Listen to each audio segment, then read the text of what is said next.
অসমৰ আকাশে বতাশে এটাই নাম চুমি বৰা চুমি বৰা চুমি বৰা।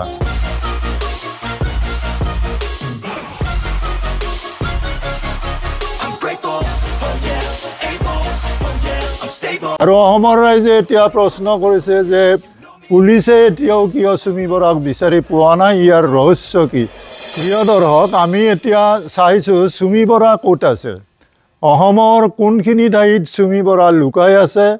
সকলো মানুহে এতিয়া চুমি বৰাক বিচাৰিছে, পুলিচে বিচাৰিছে, প্ৰশাসনে বিচাৰিছে।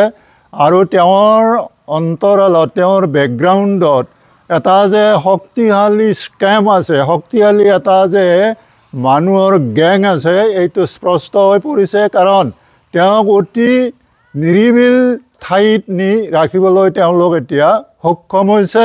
গতিকে অসমৰ মানুহে যাতে ভৱিষ্যতে আৰু এই কথাক লৈ কোনো টেনশ্যন ল'ব নালাগে, এই কথাৰ কাৰণে আমি আহ্বান কৰিম চুমি বৰাই অতি শীঘ্ৰে আহি পুলিচৰ হাতত বা যি প্ৰশাসনিক ব্যৱস্থা আছে তাত তেওঁ চাৰেণ্ডাৰ কৰিব লাগে আৰু তেওঁ কিছু এই বিষয়ৰ পৰা নিজকো শান্তিত আনিব লাগে।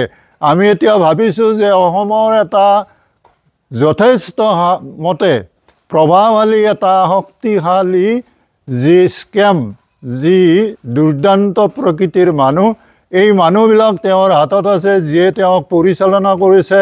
আৰু অসমৰ ৰাইজে এতিয়া প্ৰশ্ন কৰিছে যে পুলিচে এতিয়াও কিয় চুমি বৰাক বিচাৰি পোৱা নাই, ইয়াৰ ৰহস্য কি?